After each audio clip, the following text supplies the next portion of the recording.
My dear friends and professionalist, I am Uday Singh, advocate speaking. ಇವತ್ತು ನಾನು ಇನ್ನೊಂದು ವಿಷಯವನ್ನು ತೆಗೆದುಕೊಂಡು ನಿಮ್ಮ ಮುಂದೆ ಬಂದಿದ್ದೀನಿ. ನಾನು ಇವತ್ತು ಆಯ್ಕೆ ಮಾಡಿಕೊಂಡಿರ್ತಕ್ಕಂಥ ವಿಷಯ ಅಂತಂದ್ರೆ BNS ಭಾರತೀಯ ನ್ಯಾಯ ಸಂಹಿತೆಯಲ್ಲಿ ಸೆಕ್ಷನ್ 296 ಸಾರ್ವಜನಿಕ ಅಸಭ್ಯತೆಯನ್ನು ಹೇಗೆ ತಡೆ ಹಿಡಿಯಬೇಕು.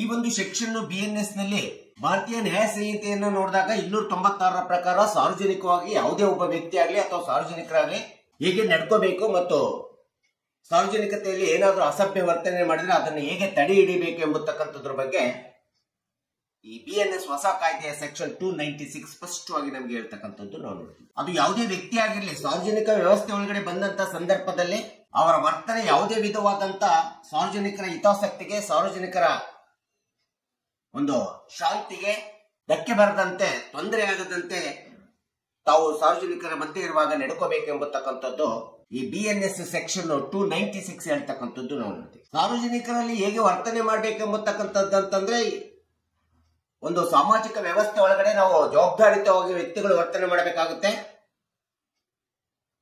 ಕೆಲವೊಂದು ಸಂದರ್ಭದಲ್ಲಿ ಸಾರ್ವಜನಿಕವಾಗಿ ನಾವು ಯಾವುದೇ ಒಂದು ಸಮಯ ಸಂದರ್ಭ ಬಂದಾಗ ವಲ್ಗೇರ್ ವರ್ಡ್ಸ್ ಗಳನ್ನು ಯೂಸ್ ಮಾಡ್ತಕ್ಕಂಥದ್ದು ಅಥವಾ ಹೆಂಗ್ ಬೇಕಂಗೆ ಸಾರ್ವಜನಿಕವಾಗಿ ನಮಗೆ ತಿಳಿದಂತ ರೀತಿಯಲ್ಲಿ ಡ್ಯಾನ್ಸ್ ಮಾಡ್ತಕ್ಕಂಥದ್ದು ಅಥವಾ ಹಾಡುಗಳನ್ನು ಹೆಂಗ್ ಬೇಕಂಗೆ ಹೇಳ್ಕೊಂಡು ಅಡ್ಡಾಡತಕ್ಕಂಥದ್ದು, ಈ ರೀತಿಯಾದಂತ ಬಿಹೇವಿಯರ್ ಏನಿದೆ ಈ ವರ್ತನೆಯನ್ನ ಒಂದು ಅಪರಾಧದ ಅಡಿಯಲ್ಲಿ ತೆಗೆದುಕೊಳ್ಳಲಿಕ್ಕೆ ಸಹಾಯ ಮಾಡುವಂತ ಸೆಕ್ಷನ್ BNS 296 ಈ ರೀತಿ ಸಾರ್ವಜನಿಕರ ವರ್ತನೆ ತಡೆ ಹಿಡಿಯಲಿಕ್ಕೆ ಬಂದಿರತಕ್ಕಂಥ ಒಂದು ಸ್ಪಷ್ಟ ಕಾಯ್ದೆ ಕಾನೂನು ಅಂತೇಳಿ ಹೇಳ್ತೀವಿ. ಅಂದ್ರೆ ಸಾರ್ವಜನಿಕವಾಗಿ ನಾವು ಇರುವಂತ ಸಂದರ್ಭದಲ್ಲಿ ಸಾರ್ವಜನಿಕ ಆಸ್ತಿಯನ್ನ ಹಾಳು ಮಾಡತಕ್ಕಂಥದ್ದಾಗ್ಲಿ, ಸಾರ್ವಜನಿಕವಾಗಿ ಅಶಿಸ್ತಿನಿಂದ ವರ್ತನೆ ಮಾಡುವಂತದ್ದು ಇರ್ಬೋದು, ಅಥವಾ ಸಾರ್ವಜನಿಕವಾಗಿ ಇರ್ತಕ್ಕಂಥ ಶಾಂತಿಯನ್ನು ಕದಡುವಂತದ್ದಿರ್ಬೋದು, ಅಥವಾ ತೊಂದರೆ ಕೊಡುವಂತದ್ದಿರ್ಬೋದು, ಇವೆಲ್ಲವುಗಳನ್ನ ತಡೆ ಹಿಡಿಯುವಂತ ಒಂದು ಸ್ಪಷ್ಟ BNS ನ ಹೊಸ ಕಾಯ್ದೆಯ ಸೆಕ್ಷನ್ ಅಂತಂದ್ರೆ 296 ಅಂತೇಳಿ ನಾವು ಹೇಳಬೇಕಾಗುತ್ತೆ. ಇದರ ಒಂದು ಮೂಲ ಉದ್ದೇಶ ಏನು? ಸೆಕ್ಷನ್ 296 ನ ಸಾರ್ವಜನಿಕತೆಯನ್ನು ತಡೆ ಹಿಡಿಯತಕ್ಕಂಥ ಮೂಲ ಉದ್ದೇಶ ಏನಂತೇಳಿ ಬಂದಾಗಂತ ಸಂದರ್ಭದಲ್ಲಿ ಯಾವುದೇ ಒಬ್ಬ ವ್ಯಕ್ತಿ ಸಾರ್ವಜನಿಕವಾಗಿ ಸಮಾಜದಲ್ಲಿ ಹೋದಂತ ಸಂದರ್ಭದಲ್ಲಿ ಅವನ ವರ್ತನೆ ಹೇಗಿರ್ಬೇಕಂತಂದ್ರೆ ಸಾರ್ವಜನಿಕರ ಆದೇಶವನ್ನ, ಡಿಸೆನ್ಸಿಯನ್ನ ಕಾಪಾಡುವಂತದ್ದಿರ್ಬೇಕು, ಸಾರ್ವಜನಿಕ ಶಾಂತಿಯನ್ನು ಕಾಪಾಡುವಂತಿರ್ಬೇಕು. ಇದು ಅತಿ ಪ್ರಮುಖವಾದಂತ ಇಂಟೆನ್ಷನ್ ಆಗಿದೆ 296 ಸೆಕ್ಷನ್ ಇಂದ. ಇನ್ನು ಸಾರ್ವಜನಿಕವಾಗಿ ಬರ್ತಕ್ಕಂತ ರಸ್ತೆಗಳಿರ್ಬೋದು, ಉದ್ಯಾನವನಗಳಿರ್ಬೋದು, ಯಾವುದೇ ವ್ಯಕ್ತಿ ಇಂಥ ಒಂದು ಸಾರ್ವಜನಿಕವಾದಂತ ಅತಿ ಪ್ರಮುಖವಾದಂತ ಸ್ಥಳಗಳೇನಿದ್ದಾವೆ ಈ ಸ್ಥಳಗಳಲ್ಲಿ ಯಾವುದೇ ಅಸಭ್ಯ ರೀತಿಯಂತ ವರ್ತನೆ ಮಾಡದೇ ಇರತಕ್ಕಂಥದ್ದು, ಆ ರೀತಿ ವರ್ತನೆ ಮಾಡಿದ್ರೆ ಅವನ ಮೇಲೆ ಕಾನೂನು ಕ್ರಮ ಜರುಗಿಸಬಹುದು ಅಂತೇಳಿ BNS ಸೆಕ್ಷನ್ 296 ಹೇಳ್ತಕ್ಕಂಥದ್ದು ನಾವು ನೋಡ್ತಾ ಇದ್ದೀವಿ. ಇನ್ನೊಂದು ಅತಿ ಪ್ರಮುಖವಾದಂತ ಉದ್ದೇಶ ಅಂತಂದ್ರೆ ಈ ಸೆಕ್ಷನ್ ಇಂದ ಮೂಲಭೂತವಾಗಿ ಸಾರ್ವಜನಿಕತೆಯ ಶಾಂತಿಯನ್ನು ಕದಡುತ್ತಕ್ಕಂಥದ್ದು, ನೆಮ್ಮದಿಯನ್ನು ಕದಡುತ್ತಕ್ಕಂಥದ್ದು, ಶಾಂತಿಯ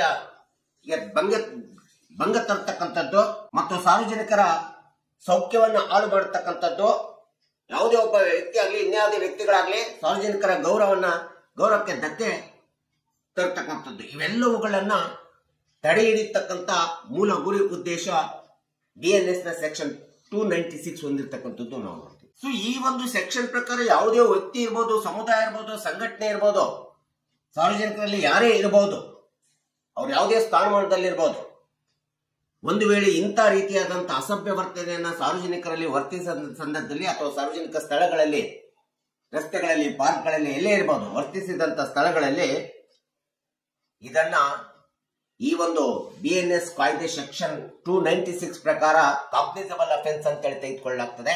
ಕಾಗ್ನಿಸಬಲ್ ಅಫೆನ್ಸ್ ಅಂತೇಳಿ ತೆಗೆದುಕೊಂಡು ಸಹ ಇದು ಒಂದು ಬೇಲೆಬಲ್ ಅಫೆನ್ಸ್ ಅಂತೇಳಿ ನಾವು ಪರಿಗಣಿಸಬೇಕಾಗ್ತದೆ. ಸೊ ಇಂಥ ಒಂದು ಸಂದರ್ಭದಲ್ಲಿ ಕಾಗ್ನಿಸಬಲ್ ಅಫೆನ್ಸ್ ಅಂತೇಳಿ ತೆಗೆದುಕೊಂಡಂತ ಸಂದರ್ಭದಲ್ಲಿ ಪೊಲೀಸರವರು ಇಂಥ ಒಂದು ಅಪರಾಧ ಅಥವಾ ಆರೋಪಕ್ಕೆ ಒಳಗಾದಂತ ಯಾವುದೇ ವ್ಯಕ್ತಿ ಇರ್ಬೋದು ಅಥವಾ ಸಾರ್ವಜನಿಕರು ಇರ್ಬೋದು, ಅವರುಗಳನ್ನ ಯಾವುದೇ ವಾರೆಂಟ್ ಇಲ್ಲದೆ ಅವರನ್ನ ಅರೆಸ್ಟ್ ಮಾಡತಕ್ಕಂಥ ಒಂದು ಅಧಿಕಾರ ಏನಿದೆಯಲ್ಲ ಈ ಒಂದು ಸೆಕ್ಷನ್ 296 BNS ಅಡಿಯಲ್ಲಿ ಪೊಲೀಸ್ ಅಧಿಕಾರಿಗೆ ಇರತಕ್ಕಂಥದ್ದು ನಾವು ನೋಡ್ತೀವಿ. ಯಾಕಂದ್ರೆ ಈ ಒಂದು ಸೆಕ್ಷನಿನ ಮೂಲ ಉದ್ದೇಶ ಅಂತಂದ್ರೆ ಸಾರ್ವಜನಿಕರು ಕಾನೂನು ಕಾಯ್ದೆಯನ್ನು ಕಾಪಾಡ್ಕೋಬೇಕಾಗುತ್ತೆ, ಸಾರ್ವಜನಿಕ ಶಾಂತಿ ಮತ್ತು ಭದ್ರತೆಯನ್ನು ಕಾಪಾಡತಕ್ಕಂಥ ಹಿನ್ನೆಲೆಯಲ್ಲಿಂದ even cognizable and bailable offence ಆಗಿ ಆರೋಪಿಗಳು ಇದರಲ್ಲಿ ಬಂದರೂ ಸಹ ಬೇಲೇಬಲ್ ಅಫೆನ್ಸ್ ಆಗಿದ್ದು ಸಹ ಅವರಿಗೆ ವಾರೆಂಟ್ ಇಲ್ಲದೆ ಅವರನ್ನ ಅರೆಸ್ಟ್ ಮಾಡುವಂತ ಅಧಿಕಾರ ಪೊಲೀಸ್ ಅಧಿಕಾರಿಗಳಿದೆ, ಪೊಲೀಸರಿಗೆ ಇದೆ ಎಂಬತಕ್ಕಂಥದ್ದನ್ನ BNS ಸೆಕ್ಷನ್ 296 ಸ್ಪಷ್ಟವಾಗಿ ಹೇಳ್ತಕ್ಕಂಥದ್ದು ನಾವು ನೋಡ್ತೇವೆ. ಒಟ್ಟಾರೆ ಈ ಸೆಕ್ಷನ್ ಪ್ರಕಾರ ಸಾರ್ವಜನಿಕತೆ ಹಿತಾಸಕ್ತಿಗೆ ಧಕ್ಕೆ ಉಂಟಾಗಬಾರ್ದು, ಸಾರ್ವಜನಿಕವಾಗಿ ಅಶಿಸ್ತನ್ನು ವರ್ತನೆ ಮಾಡಬಾರ್ದು, ಸಾರ್ವಜನಿಕರಿಗೆ ಹಿತಾಸಕ್ತಿಗೆ ಭಂಗ ತರಬಾರ್ದು. ಒಂದು ವೇಳೆ ಏನಾದರೂ ಆದ್ರೆ BNS ಕಾಯ್ದೆ ಪ್ರಕಾರ 296 ಸೆಕ್ಷನ್ ಅಟ್ರಾಕ್ಟ್ ಆಗ್ತದೆ, ಅವರನ್ನ ಆರೋಪಿಗಳಂತೇಳಿ ಪರಿಗಣಿಸಲಾಗ್ತದೆ. ಸೊ ಇಂಥ ಒಂದು ಕಾಯ್ದೆ ಮತ್ತು ಸೆಕ್ಷನ್ನಿನ ಒಳಗಡೆ ಯಾವ್ದಾದ್ರು ಆರೋಪಿಗಳಂತೇಳಿ ಬಂದಾಗ, ಅಪರಾಧಗಳಂತೇಳಿ ಕಂಡು ಬಂದಂತ ಸಂದರ್ಭದಲ್ಲಿ ಅವರಿಗೆ ಕನಿಷ್ಠ ಈ ಸೆಕ್ಷನ್ ಪ್ರಕಾರ ಕನಿಷ್ಠ ಅಂತಂದ್ರೆ 3 ತಿಂಗಳು ಜೈಲು ಶಿಕ್ಷೆ ಇರ್ತದೆ, 1,000 ರೂಪಾಯಿ ದಂಡ ಇರ್ತದೆ. ಅಂತ ಆರೋಪಿಗೆ ಜೈಲು ವಾಸ ಮತ್ತು ದಂಡ ಎರಡನ್ನೂ ಸಹ ಭರಿಸಿರ್ತಕ್ಕಂಥದ್ದು ಸಹ ಒಂದು ಅಧಿಕಾರ ನ್ಯಾಯಾಲಯಕ್ಕೆ ಇರ್ತದೆ. ಮತ್ತು ಈ ಒಂದು ಘಟನೆ ಯಾವ ಸಿವಿಯಾರಿಟಿ ಮೇಲೆ ಏನಿದಿಲ್ಲ, ಆ ಸಿವಿಯಾರಿಟಿ ಮೇಲೆ ಇದರ ಶಿಕ್ಷೆ ಹೆಚ್ಚಾಗ್ತಾ ಹೋಗ್ತದೆ. ಒಂದು ವೇಳೆ ತುಂಬಾ ಘಟನೆ ಸಿವಿಯರ್ ಇತ್ತು ಅಂತಂದ್ರೆ ಅದು 7 ವರ್ಷದವರೆಗೂ ಸಹ ಶಿಕ್ಷೆ ಆಗತಕ್ಕಂತ ಬಾಧ್ಯತೆ ಚಾನ್ಸಸ್ ಇರ್ತಕ್ಕಂಥದ್ದು ನಾವು ನೋಡ್ತಾ ಇದ್ದೀವಿ. ಸೊ ಹೀಗೆ BNS ಸೆಕ್ಷನ್ 296 ಸಾರ್ವಜನಿಕರ ಶಾಂತಿಯನ್ನ ಸಂರಕ್ಷಣೆ ಕಾಪಾಡಿಕೊಳ್ಳಿಕ್ಕೆ ಬಂದಿರತಕ್ಕಂಥ ಒಂದು ಈ ಹೊಸ ಕಾಯ್ದೆಯಲ್ಲಿ ಈ ಸೆಕ್ಷನ್ ತುಂಬಾ ಪ್ರಮುಖವಾದಂತ ಅಂಶ. ನಾವು ಸಾರ್ವಜನಿಕವಾಗಿ ವರ್ತನೆ ಮಾಡಬೇಕಾದ್ರೆ, ಸಾರ್ವಜನಿಕವಾಗಿ ಇರುವಂತಹ ಸಂದರ್ಭದಲ್ಲಿ ಇದನ್ನ ಸಂಪೂರ್ಣವಾಗಿ ತಿಳ್ಕೊಂಡು ಸಾರ್ವಜನಿಕರಲ್ಲಿ ನಾವು ವರ್ತನೆ ಮಾಡಬೇಕಾಗುತ್ತೆ, ಸ್ಥಳಗಳಲ್ಲಿ ವರ್ತನೆ ಮಾಡಬೇಕಾಗುತ್ತೆ. ಸೊ ಈ ರೀತಿಯಾದಂತ ಒಂದು ಸಾರ್ವಜನಿಕ ಶಾಂತಿಯನ್ನು ಹೇಗೆ ಕಾಪಾಡಬೇಕು ಎಂಬತಕ್ಕಂಥದ್ರ ಬಗ್ಗೆ ಕಕ್ಷಿದಾರರಿಗೆ ಮತ್ತು ಸಾರ್ವಜನಿಕರಿಗೆ ಎಲ್ಲರಿಗೂ ಗೊತ್ತಾಗಲಿ ಎಂಬತಕ್ಕಂಥ ಹಿನ್ನೆಲೆಯನ್ನು ಇಟ್ಕೊಂಡು ನಾನು ಈ ವಿಡಿಯೋನ ಮಾಡಿದ್ದೀನಿ.